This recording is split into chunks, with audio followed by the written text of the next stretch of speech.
Hello, everybody, and happy Thursday. We are back with our estate planning series. Absolutely thrilled to be talking with y'all today. As you know, Thursdays are my favorite day of the week because that's webinar day. That's where we get to have a dialogue, not a monologue. I like to have these webinars as or dialogues, not monologues, because that's how we all learn. So you are free to ask questions as we go. Also give your feedback. What's most important is your feedback. I think that the stuff that I teach is pretty practical because I live, sleep, eat, breathe this during the week with my personal clients. That's not my full-time job, of course. My full-time job is to help you, the agent, with your clients, but I practice what I preach here when I'm on these webinars, in other words. Now, can everybody hear me? Can everybody see me? Are you able to hear me and see me? So tell me, whatever your preference is, the Q&A pane, the chat pane, I have them both up. Tell me if you can see me and hear me. Plus, what I'm doing here is I am conditioning you to be able to ask me questions. So now you know, right? If you're using that order to the right. We got Brian. We got Sal, my guy Sal. We have John. We have Bill out west. We have a lot of folks. Hey, absolutely thrilled to have you guys join us today. Hey, what do you want to get out of this webinar on this beautiful, glorious Thursday, where this is pretty much the only meeting that I have today, hence the no shaving, right? My wife says, aren't you going to shave? You have a lot of meetings today, don't you? You usually do. I'm like, nope, I have one, actually two. I figured you guys wouldn't mind if I was a little casual today because I found that that's what many agents prefer is none of the stiff, suit and tie type crap that we all see when we're exposed to corporate type folks. Nothing wrong with them, but I like it a little casual. What do you guys and gals want to get out of this presentation today? I always like to ask this. Somebody will probably say, methods of estate transfer and trust, Charlie. Come on, what do you want to get out of this beyond that? What dying questions might you have? And as those come in, I'll give you our three housekeeping items here today. Number one, follow us on social media. Follow me on social media. And Brian, yeah, how to sell it and how to market this info. That is a big part of the proposition that I try to uphold is not just talk with you about the details, right? We get that all the time. Talk with you about details and nice, catchy concepts, like what the carriers do in the marketing departments that have never sold before in their life. Nice, catchy concepts, but in practicality, when you think about it, it's like, how the hell am I going to sell that thing? That's not how we operate here. So yes, Brian, great point. How do we sell it? How do we talk about it? What are the implications? And I tried to order the material based off that here, charitable remainder trusts, are those going to come up a whole lot? No. Are we going to spend a huge amount of time talking about those? No. However, what if you run across a wealthy client that has a huge amount of gain on their stock portfolio, for example? They're feeling charitable. They don't want that included in their estate. You better at least know how to spell charitable remainder annuity trust, charitable remainder unit trust. So we'll talk a little bit about that, but the extent that I think that you guys and gals will be exposed to it is kind of the extent that I try to dial in here, that I'm going to talk about it on these webinars, if that makes sense. Okay, how to use the subject. By the way, my guy Armando, I need to call you back. I got your message. What was it? It was on Friday afternoon, and I knew that neither one of us are in a rush, but I do need to call you back, catch up, see how things are going. But yes, Armando says how to use this subject to present life insurance solutions, etc., to clients. Yes, that's how we make money. And in that vein, actually, my third housekeeping item here that I'm going to jump ahead to is this. Social Security seminars. We are doing one right now. We have one outstanding, done like 50 of them over the last couple of years. Here's what the agent did. He wrote me a check for $1,000. And then to get to Armando's point here, he wrote me a check for $1,000 so far on his marketing budget, which 100% goes to the marketing budget, right? $1,000. $1,000, folks, that's almost free. He's so far spent $746. He has 33 registrants. You do the math. Social media is telling me they did the math, and that comes out to $22.62 per registrant for his Social Security seminar. It took me hundreds of hours to figure out the system, how to get folks there. Do I use video? Do I use text? What should the text say? What should the picture show on there? What color should the picture be? All of that stuff. These Social Security seminars, they work. But my point is Armando, he said, how do you, yes, the concept is great, estate planning, but how do you sell it? Social Security, I get it all the time. Charlie, but how do you sell it, right? Do we just educate people on Social Security, turn around, walk away? Hey, glad I could take an hour of my time to educate you on something and I'll never make any money off it. No, there is a 100% direct link, and that is to an annuity sale with Social Security. But anyway, number 3, Social Security seminars. Not everybody can do this. You have to do at least $1 million in annuity production. And an agent I talked to a couple of weeks ago said, is that per month? And actually, he's on this call. Is that per month? I said, no, it's a year, which isn't a whole lot. And have 3 annuity contracts with me, the important ones. If it's like, oh yeah, I'll just give you a few I'll just give you a few. Nobody makes money off annuity contracts. That's actually more work for us. There has to be an intention to actually produce with those annuity companies, because frankly, I lose money on the front. It's such a good deal to the agents. I lose money on the front end because of all my prep time. It's a few hours for every seminar that we schedule, tying up the technology, so you get the immediate notifications when there's a registration. But if you're loyal to CG Financial Group, if you do the scale, that is available to you. So just FYI there. We also have an estate planning seminar. We have a long-term care seminar, and I am creating a rethinking retirement income seminar, as in we've all gone through our accumulation years. Those were easy. What now in the distribution years, the decumulation years? I'm creating that. I will tell you though, by far, Social Security is the most impactful one that we have. And we have the technology on the back end to tie up the Social Security conversation too. Here's how you optimize Social Security. And by the way, here's why you should buy an annuity, right? So that's housekeeping, actually number 3, but let's go back to number 1. Follow us on social media. I wanted to point that out. And the emails that I send out, I talk about or I have a little couple logos up top on social media. CGFG for Financial Professionals is our Facebook page. And like yesterday, I sent an email to y'all as well as this morning, but yesterday's email, that was posted on Facebook, because I learned that sometimes some folks pay more attention to Facebook than maybe they do their emails. So I thought, you know what, I'm gonna create a CG Financial Group page for financial professionals, not consumers, but for financial professionals. That's Facebook, CGFG for Financial Professionals. Again, in my emails, you'll see those logos at the top to follow, as well as YouTube. I'm starting to get focused on creating a following on YouTube. I think I have like 900 or something followers right now, but I'd love to get that to 10,000 pretty quick, 10,000 advisors pretty quick. So follow me on YouTube. That's not CG Financial. That is my name. So just go out there and you'll see like 150 videos or so that I have out there. So that's housekeeping item number 1, but yet the second one we talked about. And then number 2, and the last one we'll talk about, is when it comes to annuities, the deck has been reshuffled over the last year or so. Reshuffled and then kind of back to where it was, as in when it comes to income, Corebridge is back on top. They're not dominating like they did a year ago, but you will find that when it comes to your income scenarios, and when I run you the annuity rate watch report that shows you all of the winning companies for your client's particular situation, yes, for your client's particular situation, I can scan the industry, show you in a report which annuity company has the highest paying income, for instance. It's usually Corebridge, it's usually Athene, it's usually American Equity, and what has risen to the top more times than not now, take a guess what it is, folks. Which company is usually now number 1 when it comes to GLWB, indexed annuity, guaranteed lifetime withdrawal benefit income? Boom, F&G. F&G is up towards the top. I haven't talked about them for a while, because until a few months ago when they repriced their GLWB product, they weren't really that attractive to me. Now they are. So keep that in mind, folks. By the way, Corebridge can dual appoint. So even if you're appointed with another IMO, Corebridge can dual appoint. So FYI there. All right. So here are a couple of scenarios to talk about applicability and practicality.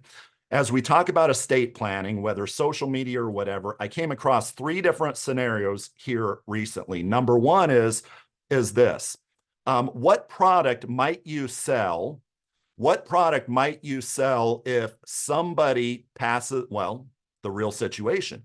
If somebody is going to pass away with primarily one asset, two kids, but one asset, and that one asset is $1 million chunk of land. What's going to happen at death? What might you propose, whether it's a concept or a product? What might you propose to that person from an estate planning standpoint? Are you just going to say, well, at your death, we're just going to carve up the land? And what might you propose? This is a concept called estate equalization, right? And I've had this come up recently, which these case studies are usually what people like.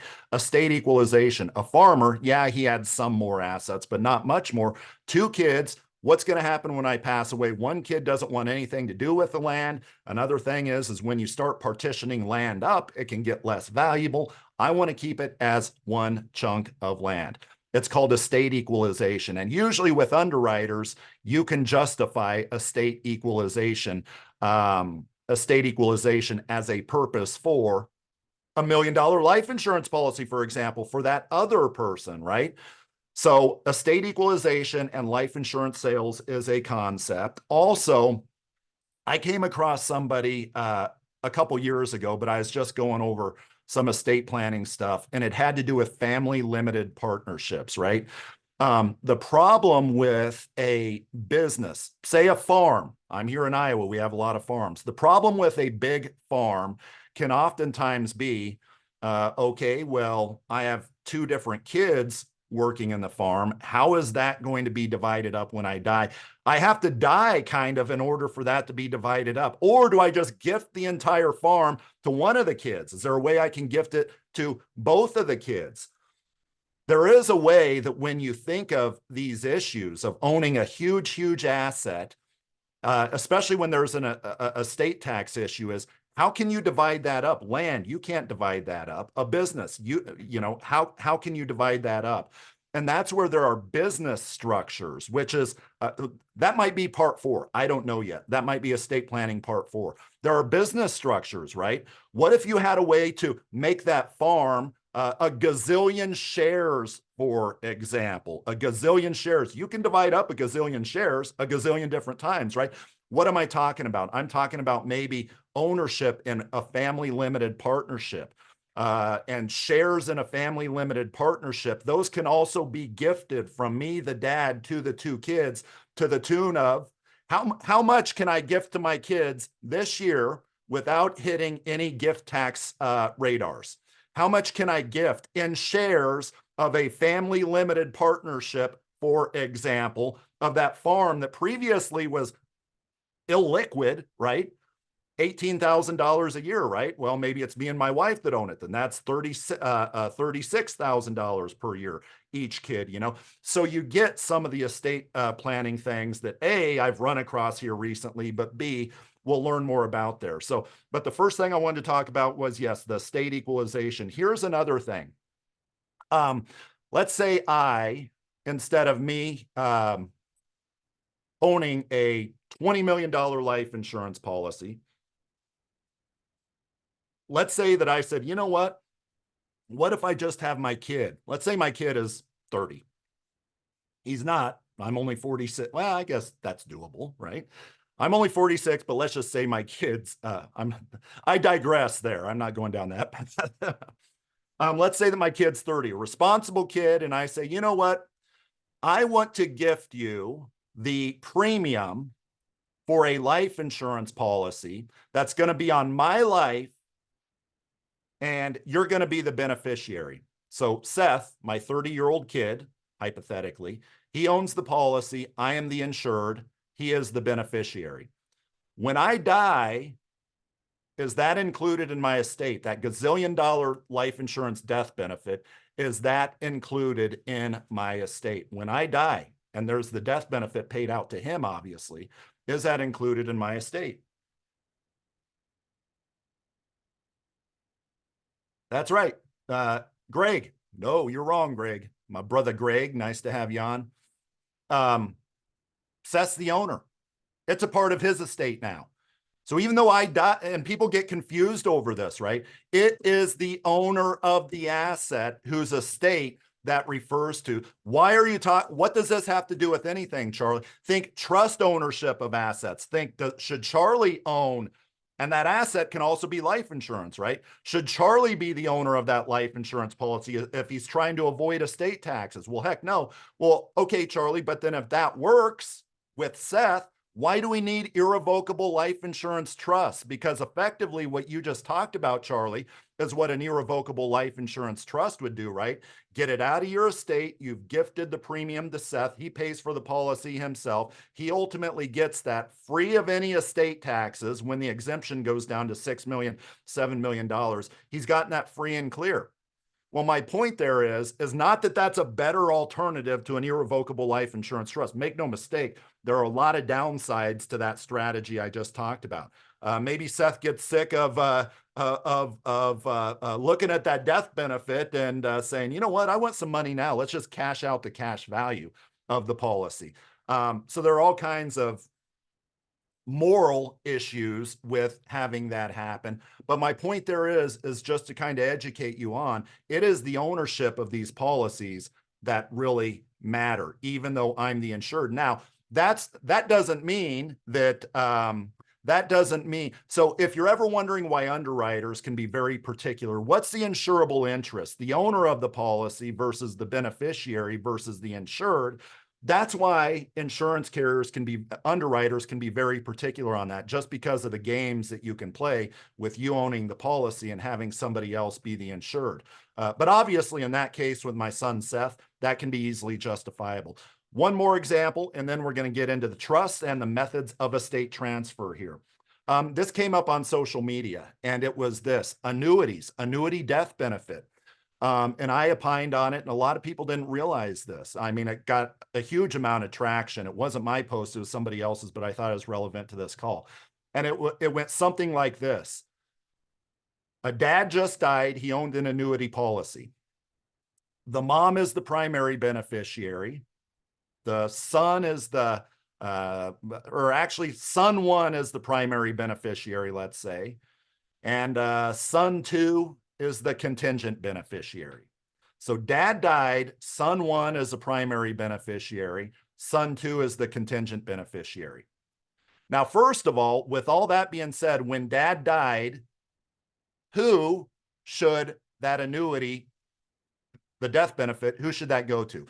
Just with what I just said there. Son one, right? He's the primary beneficiary. Well, but here's what happened. Dad died 6 months later. There still, for whatever reason, hadn't been a complete transfer to son one, primary beneficiary, right? But 6 months later, unfortunately, son one dies. Where does the death benefit go in that case? Where does the death benefit go in that case?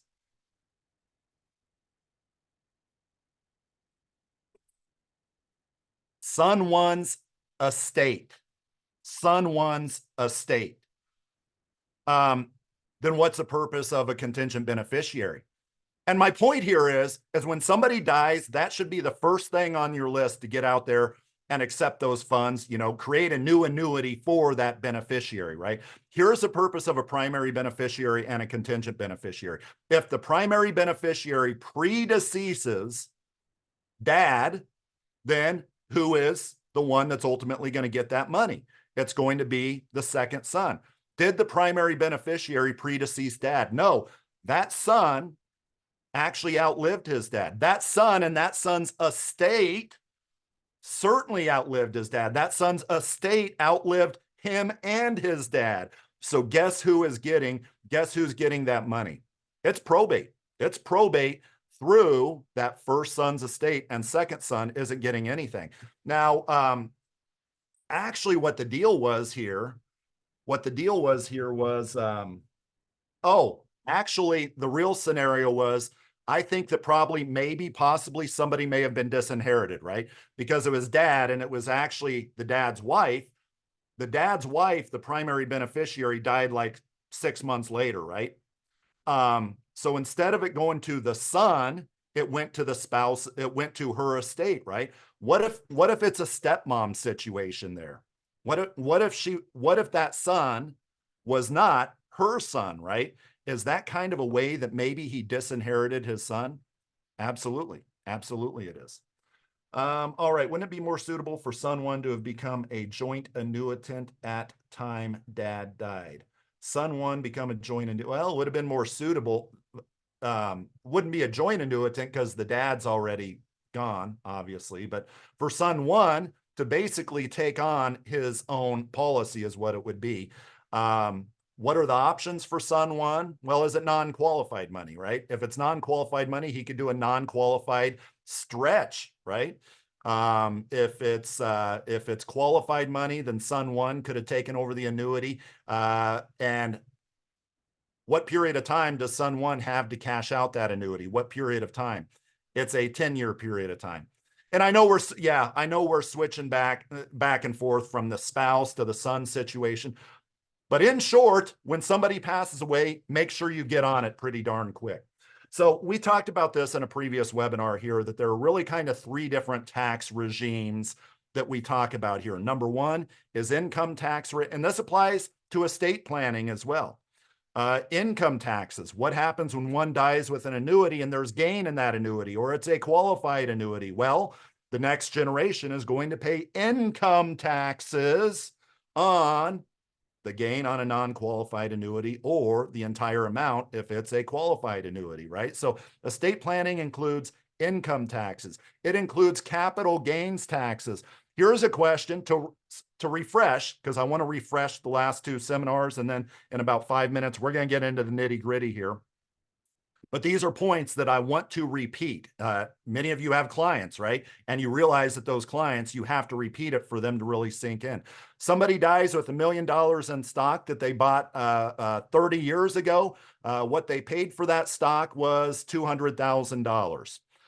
So that's $800,000 gain. That goes to their heirs, right? If that beneficiary turns around and sells that stock, what is the taxable gain that beneficiary is going to realize, is going to have to pay taxes on that stock? $200,000 30 years ago was put into it. That's what dad put in. 30 years later, it's worth $1 million. That's an $800,000 gain. That's right. The answer is 0. The answer is 0. Why is that? Because there are certain assets, real estate, a lot of securities that have stepped up cost basis at death, right? This is estate planning, stepped up cost basis at death. However, what would happen? So here's a gotcha, right? What would happen if dad instead moved that $1 million into an irrevocable trust, and 30 years later, the same situation? Would it still be a stepped up cost basis, for instance? Would it still be a stepped up cost basis if that was moved into a irrevocable trust? Generally not.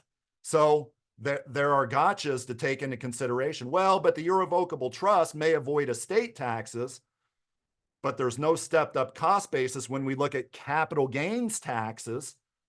Which one is better? Keep it in dad's estate. Some assets are better to die with, right? Rather than gift. Some assets are better to die with rather than gift, because when you gift it, there is no stepped up in cost basis.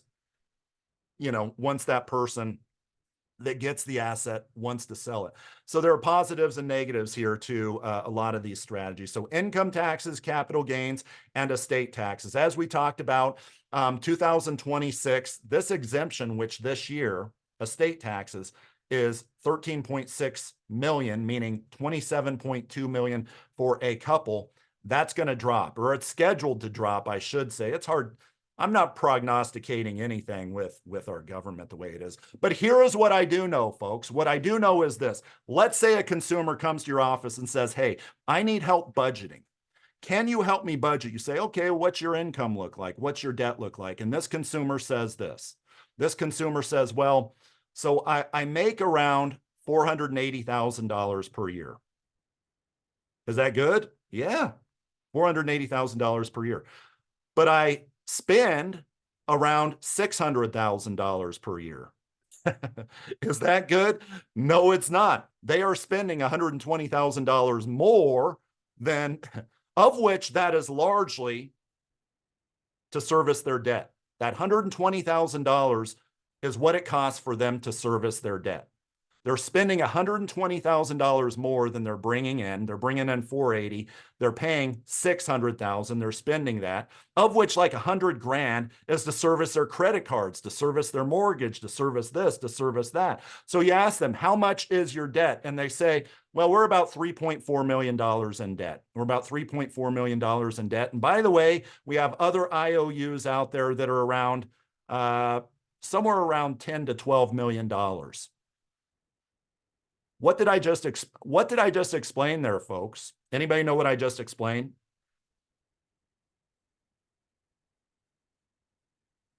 I just explained the United States government with 7 zeros removed. That is our government with 7 zeros removed. We are $34 trillion in debt, but yet have IOUs, Social Security, Medicare, to the tune of $120 trillion. And last year, actually, is 2022, we made around $4.8 trillion, but we spent around $6 trillion. The point here is I would argue that this exemption of 13.6, because after all, rich people are evil people, right? They're evil. That's kind of the environment that we're in a little bit. And I'm being facetious, of course, but that $13.6 million, I can almost guarantee you that we're not going to get more leeway above 13.6. I would venture to guess that it is indeed going to go down by half in 2026 to 6 million or 7 million or whatever it is. So what is the point there? Maybe gift today, right? Gift today so that those assets that you gift today ultimately are not included in your estate, especially when the estate tax exemption goes to $6 million or $7 million there. And there are ways of doing that, such as the annual gift tax exclusion, also trusts, which brings us to our first point. So 2 different topics we're going to talk about here: methods of estate transfer, number 1, and number 2, trust. The first method of estate transfer is probate. What is the definition of probate? The definition of probate, well, the definition of probate is basically not having an ownership on a particular asset that automatically transfers to somebody else, having an asset that doesn't automatically transfer to somebody else by law. For example, there are 13 community property states that say there's no probate when the husband dies. That asset, period, is going on to the wife. That's called community property, right? And then there's by contract, 401ks, beneficiary, IRAs, beneficiary, certificates of deposit, transfer on death. Probate is everything else. And what does the process of probate look like? The process of probate, it's a mess, as we talked about.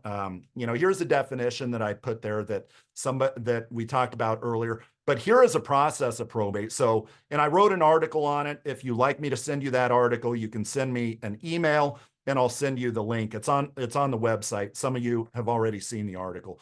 But here is what the process of probate looks like right here. This is transfer method number 1 and not the ideal transfer method. So a client says, well, probate doesn't sound that bad.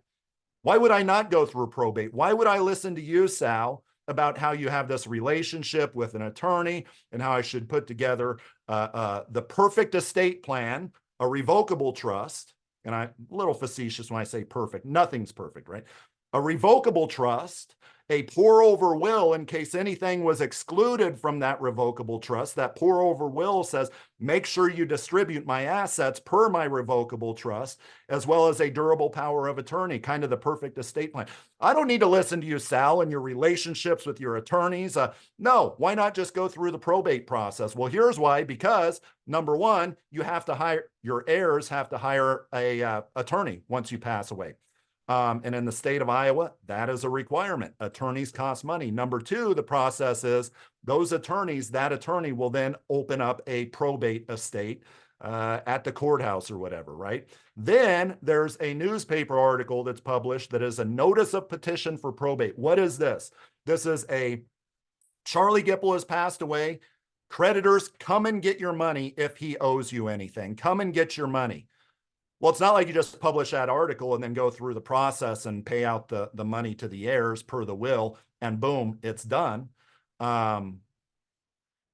It's actually like in Iowa, it's like a 4-month, there's like a 4-month waiting period in Iowa. So far we're up to what, 5-6 months or so, all this process that we're talking about before any heirs get their money, 5-6 months that the attorneys are on the clock, so to speak. So we wait 4 months or so, and all the creditors come and say, oh yeah, Charlie owed me money, and here's what he owes us, estate, pay us out. The administrator of the estate has to, or the executor of the estate, the administrator of the estate versus executor, just to kind of split hairs. In most states, the difference between an executor and an administrator is what? What's the difference between an executor and an administrator? Because words matter. You talk with a client that knows their stuff and you start using the wrong stuff, they're like, yeah, this guy or gal's minor league. What's the difference? Usually, kind of state specific, administrator versus executor.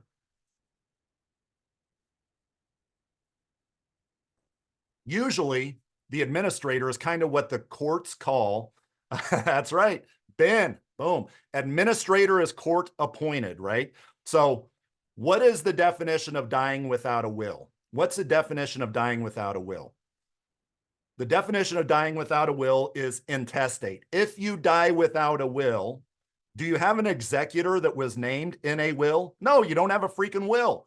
So the court needs to then appoint you, not an executor, but an administrator. So think of an administrator as somewhat similar to an executor, except that administrator is usually as a result of dying intestate, dying without a will, and having the court say, yeah, the administrator of all this crap, that we have to go through, especially being there's no will, XYZ is the administrator. The executor is usually listed in a will. So what I just explained there, folks, is will or no will. Is probate avoided? Is probate avoided if you have a will? Is probate avoided if you have a will? Generally, the answer is no. If you have a will, and a lot of people think, oh, a will is going to avoid probate. No, a will almost necessitates probate. A will is just a roadmap for the courts to go down as they deliberate on who's going to get all of your assets, as well as young kids, who's going to take care of your kids. It's not like the courts can say, Charlie died with $5 million, and yeah, Seth and Matthew, hey, here's $5 million, $2.5 million a piece or whatever. Courts can't do that. Children can't own assets like that, right? So who's going to take care of them as the guardian? Who's going to take care of the money from a custodian standpoint? That's what the courts do through whether the will tells the court how to do it, which is more ideal, or one dies intestate to where the courts say, yeah, it's up to us, it looks like. What a mess if you have young kids. And the biggest thing that I found with consumers is, oh man, a $2,000 whatever estate plan. No way, a $2,000 estate plan. That's when I look at them and say, okay, so here in Iowa, you could pay upwards of 5% for probate, right? All this stuff, this costs money. You could pay upwards of 5% for probate. You have $1 million estate. So you're going to pay, your estate's going to pay $50,000 in probate costs. And you're looking at me and you're balking at my attorney charging you $2,000 or so for a revocable trust, a durable power of attorney, a pour over will. Usually the cost thing, because people are naturally greedy, right? Usually the cost thing, that gets to them. Do wills avoid probate? Obviously they do not, right? What's ancillary probate? What's ancillary probate? Ancillary probate is other states, all other state stuff. Because probate, meaning no revocable trust, nothing, because probate is a state-specific thing. Charlie owns assets in Iowa. Charlie owns assets in Florida. Charlie owns assets in California. That is state by state by state that would have to deliberate on where my assets go, unless I had, say, a revocable trust that is pretty uniformly recognized state by state by state by state. Those contracts, that revocable trust contract, is pretty uniformly recognized. Ancillary probate exists because Iowa's probate laws and intestacy laws are not necessarily the exact same state by state by state. So Charlie owns a house in Florida. What does that mean? It means I have ancillary probate, not just in Iowa, but also for the state of Florida. So think about that. You have consumers that are in multiple states. You may want to talk with them about the process of a trust. And a lot of you guys and gals may be thinking, but I don't write trusts. I don't get paid for trusts.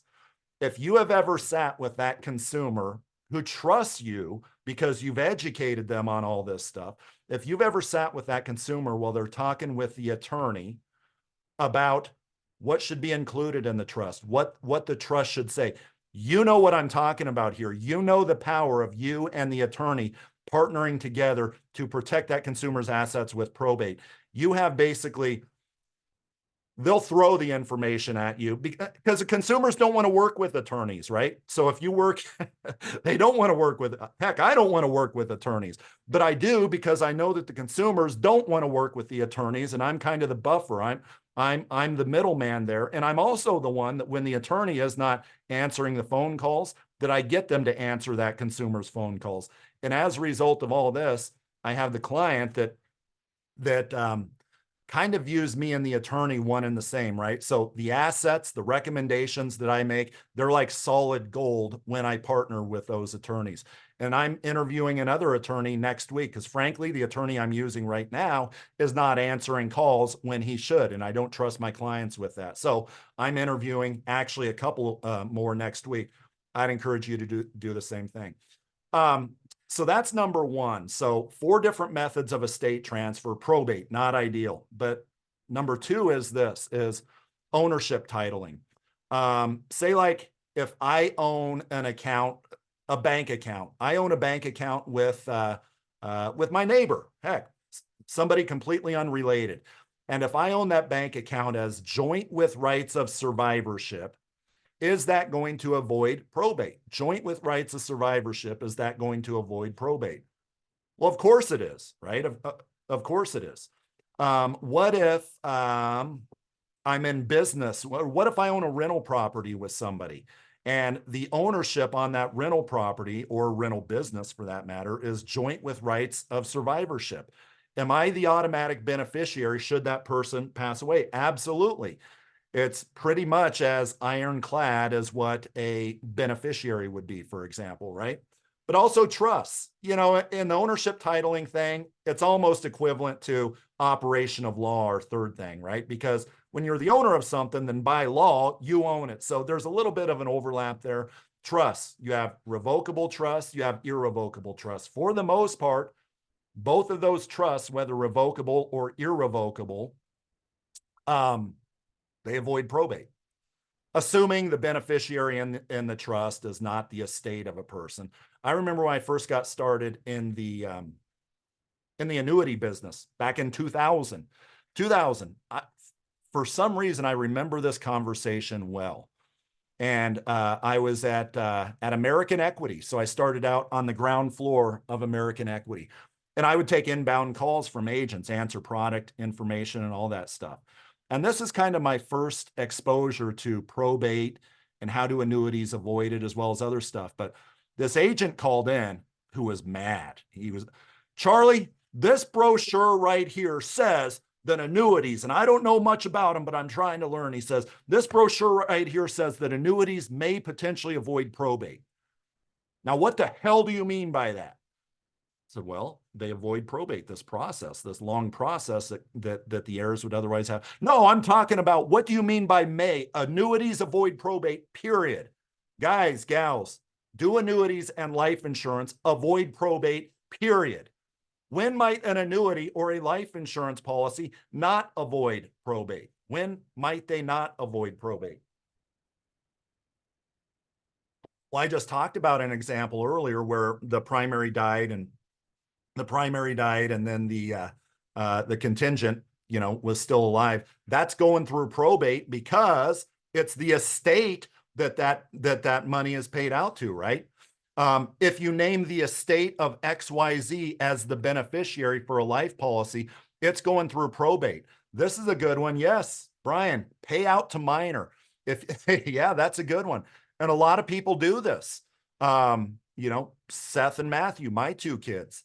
My wife asked me once, on our life insurance policies when we got them many years ago, pretty much after the kids were born, do we put Seth and Matthew as the beneficiaries? No, we do not put them as beneficiaries. Since then, we have trusts, but at the time, what did we use? We used an UTMA, right? So the Uniform Transfer to Minors Act, which is, many of you have heard this. In some states, it's UGMA. In some states, it's pretty much UTMA right now. But payable to, it goes something like this. Here's a beneficiary designation. Payable for the benefit of Seth Gipple under UTMA, and the custodian is Cheryl, my mom, right? So basically what that says is although this kid is a minor, and does this apply to life insurance? Yeah, I get quotes every day. Oh yeah, I'm going to put my kids as the beneficiary here. This applies to everything that we do, right? If there are kids involved.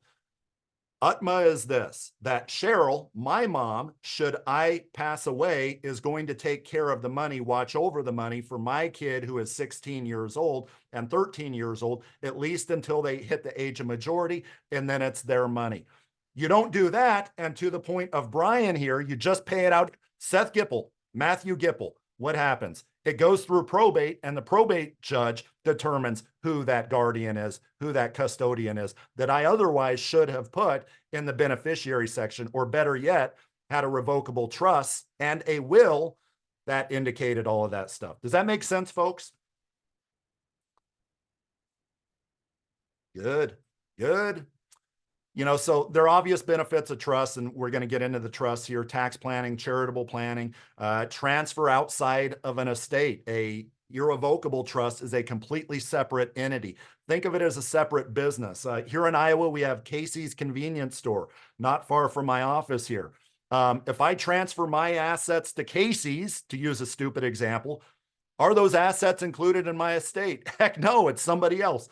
Think of completely separate entities as being an irrevocable trust. They have their own tax identification number. Revocable trusts do not. Revocable trusts have my social security number basically as the tax ID number, at least until I die, which is another thing, which we'll get into. And then operation of law, for example, community property.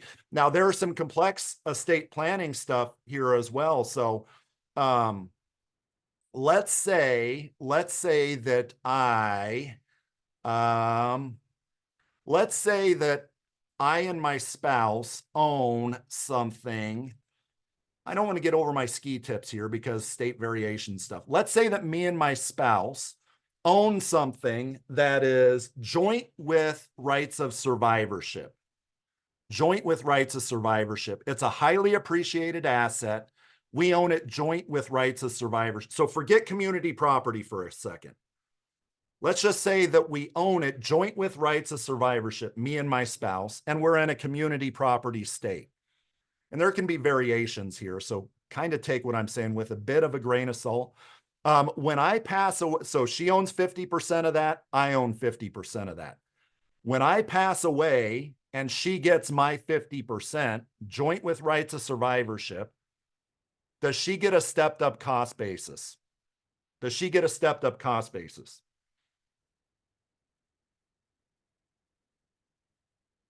That's right. On my half, she does. On my half, she does. So hers, she didn't die. Her cost basis is still here, but my chunk that goes to her is a stepped up cost basis, right? So, okay, so I'm in a community property state. Might it be better if you and your wife don't own it joint with rights of survivorship? Maybe. Again, I don't want to get ahead of my ski tips here. This can vary state by state by state. A couple quick Google searches for your state would probably determine. Maybe. Well, why is that? Because if my property, went to her automatically by operation of law, by community property being one of 13, like 13 different states. At last check, it was 13 different states. Basically, my property is also my wife's property. It automatically goes to her upon my death, right?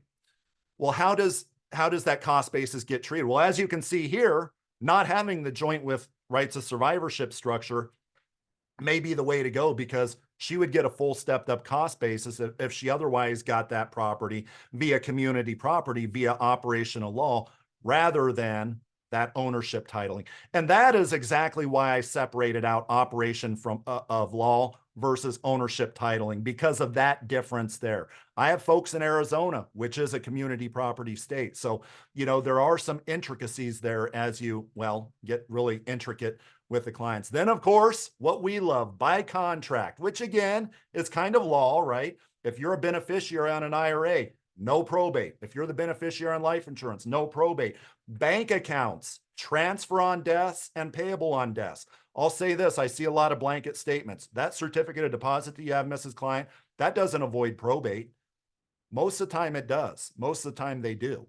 Or a lot of times, I shouldn't say most of the time, I don't have any statistics, but my experience is a lot of times they do, because of a TOD, because of a POD, which is also kind of like a poor man's trust, a Totten trust, that's called. But let's not overcomplicate it. POD, payable on death, transfer on death is TOD. But I promise you, one day you will see TOTTEN, and that's effectively payable on death, transferable on death. Tenants by entireties. Yes, Armando, tenants by entireties. In some states, spouses owning certain,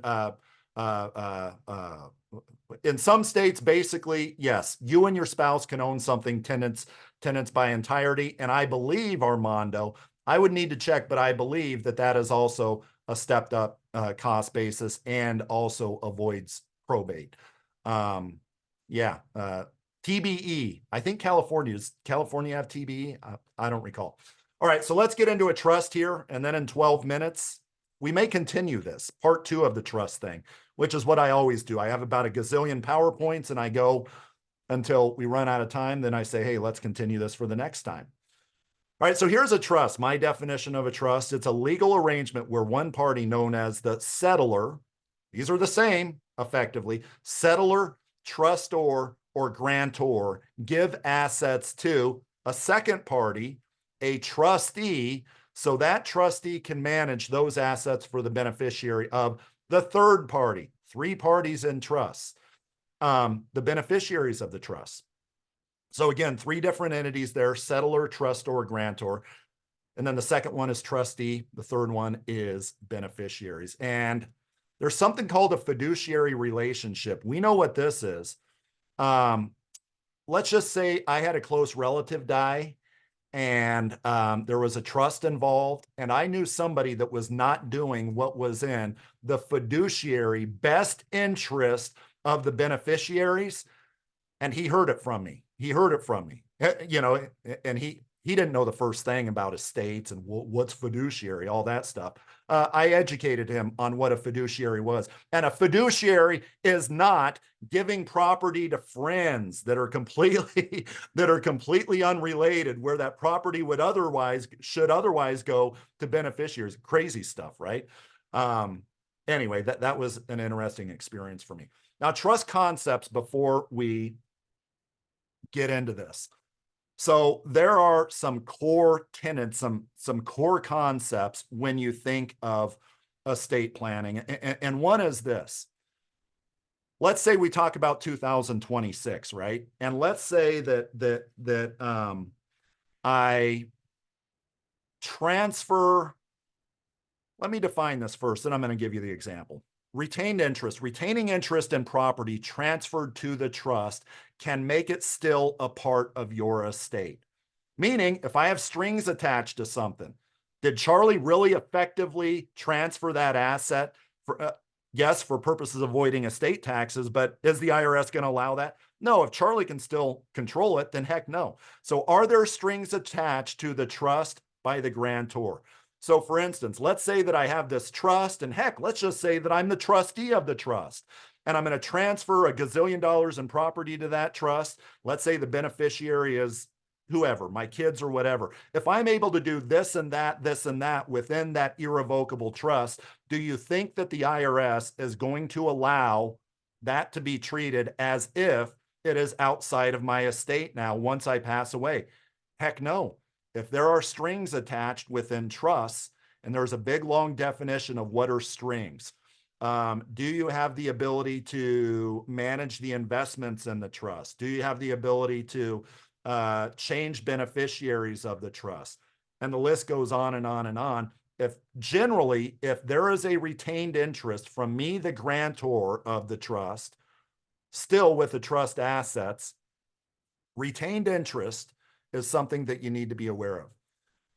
And by the way, think of grantor retained annuity trusts. We're going to talk about grantor retained annuity trusts. Well, if the grantor retains a certain interest in that, then what's the purpose of the trust? Let's talk about that. But again, retained interest is an important concept you should know about. What about the beneficiaries of a trust? So here is where you have, so within an irrevocable trust, let's say I transfer assets to a trust. Everything is legit, except here's what I say. I say, my kids are the beneficiaries of the trust. And they can take out of the trust whatever they want. So the corpus, which is what you put in the trust, right? Think of it as cost basis, kind of. The kids can take from the trust whatever they want. That's the trust verbiage. If that's the case, then isn't that effectively their property, right? So heaven forbid, what if one of my kids should die? Since that is effectively their property in the trust, why? Because they can do whatever they want with it. Wouldn't that make it a part of the beneficiary's estate if they die? So here is where you get this concept of within trusts, HIMSS, health, education, maintenance, and support. So think of safe harbors, right? So within many irrevocable trusts, there are ways to where assets can be liquidated without the entire trust assets being included in the beneficiary's estate, for example. As well as it can come back to the grantor as well. But in short, this is where you have HIMSS for purposes of health or for education or maintenance or support, HIMSS.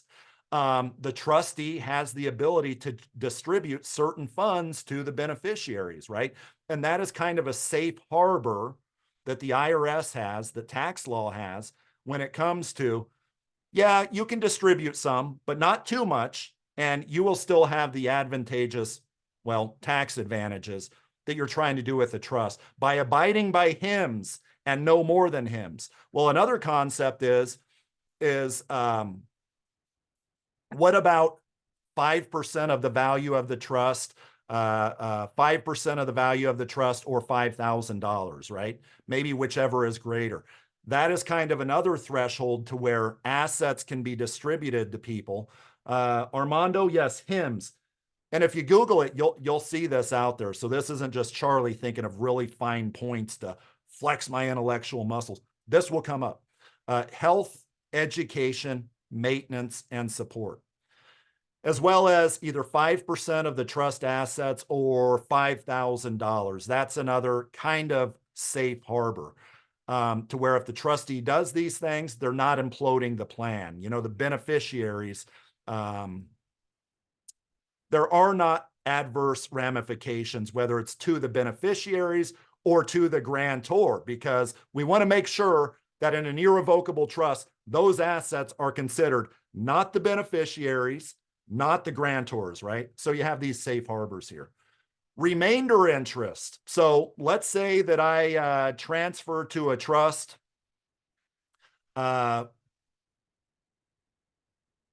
Let's say that I transfer to a trust a gazillion dollars in assets, but it's not a full transfer because ultimately I want to get like $1 million out of it 10 years down the road. I have a remainder interest in that trust. which means, is that fully excluded from my estate? No, probably not. And there's also something else here. So many times in the remainder interest that is considered the gift when it comes to the remainder interest is considered the gift. So for instance, let's take a grantor retained, and you know what? Just keep remainder interest on your mind. I'm going to talk about a grantor retained annuity trust, because that also speaks to the remainder interest. So remember remainder interest, present interest versus future interest. I came across an irrevocable life insurance trust a few years ago, and I did not see something in it called crummy powers. So what is my point to this? If I am giving something, if I am using my $18,000 annual exclusion, right? Because I can gift people $18,000 a year without it hitting any radars. There's no gift taxes, nothing like that. But if I give somebody $18,000 that cannot be used until the year 2040, for instance, that is not a present interest. That is a future interest. Well, what is the relevance of this? The relevance of this is the IRS says it has to be a present interest. That person has to be able to enjoy, to use the property that you transfer to them immediately for it to be a true gift that Charlie gave to somebody else. Because if Charlie has given somebody a gift of a future interest, that's not something that we will allow to have that annual exclusion of $18,000. No, it's all considered a gift then. Again, only if you're giving a gift of present interest is that gift, are you able to use that annual exclusion of $18,000, right? What's my point about crummy powers? Because you will deal with irrevocable life insurance trusts that should have crummy language in it. And it goes something like this, that a beneficiary of a irrevocable life insurance trust, folks, you tell me, does a beneficiary of an irrevocable life insurance trust, when you're gifting those premiums into the trust to pay the life insurance policy, do they, just thinking basically, do they have a true present interest in the assets in that trust? Do they have a true present interest in what it is that you're putting in that trust? Well, the lay person would say no. I mean, if you're paying premium on a life insurance policy that's going to pay out a gazillion years from now, then go to those beneficiaries. That's a future interest. Well, that is true. But here is what the IRS has said. Okay, but here's an exception to that rule. The exception to that rule is you can make that irrevocable life insurance trust a present interest gift by doing this.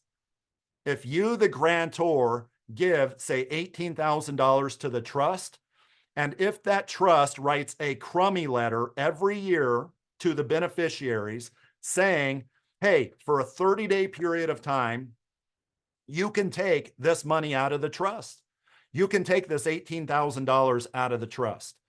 That turns it into a present interest gift, which means that $18,000 exclusion, that can be used. And that's called crummy powers.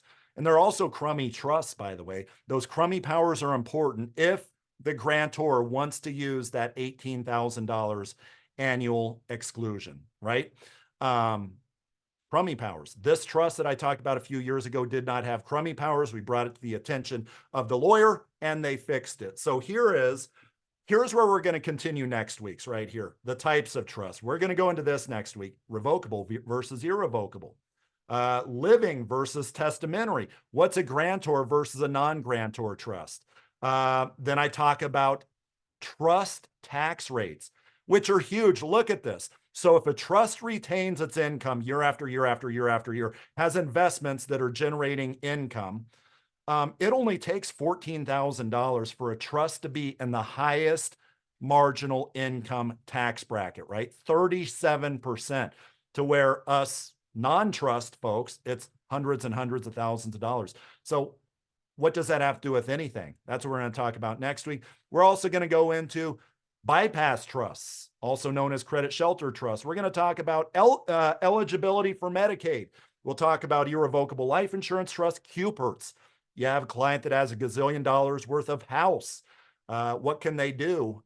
They can do a qualified personal residence trust, charitable remainder trust, grots, gruts, ILETs, etc. We're going to talk about charitable remainder trust. That's going to be next week, folks. And that's it with this part of it. So join us for about 45 minutes next week. Fill out the evaluation here, as always. And if you're not appointed with CG Financial Group and are getting value out of these calls, I would appreciate getting appointed with CG Financial Group, because that's the only way we make money here. Anyway, I enjoyed everybody. Make sure that you fill out the evaluation. It's like 8 quick questions. I'll see you next week. I appreciate everything.